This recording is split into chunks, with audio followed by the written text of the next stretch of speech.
Visitor visa নিয়ে নতুন করে সতর্কবার্তা দিয়েছে বাংলাদেশে নিযুক্ত যুক্তরাষ্ট্রের দূতাবাস।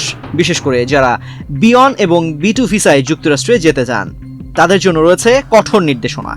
ভিসার শর্ত ভঙ্গ করলে শুধু আবেদন বাতিলই নয়, ভবিষ্যতে যুক্তরাষ্ট্রে প্রবেশেরও পড়তে পারে স্থায়ী নিষেধাজ্ঞায়। ওদের স্বপ্ন পূরণে পাশে থাকতে পেরে আমরা গর্বিত। ভিসার শর্ত ভঙ্গ করলে শুধু আবেদন বাতিলই নয়, ভবিষ্যতে যুক্তরাষ্ট্রে প্রবেশেও পড়তে পারেন স্থায়ী নিষেধাজ্ঞায়। কি বলা হয়েছে দূতাবাসের পক্ষ থেকে? বাংলাদেশে নিযুক্ত যুক্তরাষ্ট্রের দূতাবাস ভিজিটর ভিসার অপব্যবহার নিয়ে নতুন করে সতর্কতা জারি করেছে।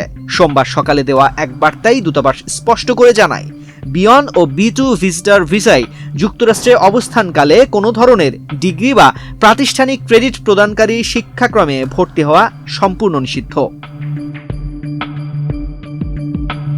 দূতাবাসের ভাষ্য অনুযায়ী অল্প সময়ের জন্য হলেও ভিসার অননুমোদিত ব্যবহার গুরুতর পরিণতি ডেকে আনতে পারে, এমনকি ভবিষ্যতে যুক্তরাষ্ট্রে প্রবেশের উপরও স্থায়ী নিষেধাজ্ঞাও আরোপ হতে পারে।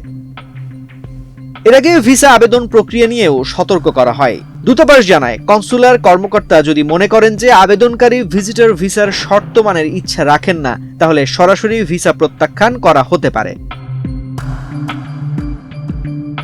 বিশেষজ্ঞরা বলছেন, অনেকেই ভিজিটর ভিসায় গিয়ে পড়াশোনা বা দীর্ঘমেয়াদী অবস্থানের চেষ্টা করেন, যা যুক্তরাষ্ট্রের ইমিগ্রেশন আইনের সরাসরি লঙ্ঘন।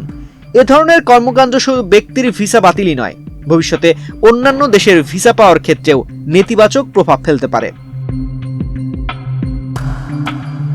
এছাড়া ভিজিটর ভিসায় গিয়ে কাজ করা, দীর্ঘ সময় অবস্থান করা বা ভিসার মেয়াদ অতিক্রম করাও আইনত দণ্ডনীয় অপরাধ হিসেবে বিবেচিত হয়।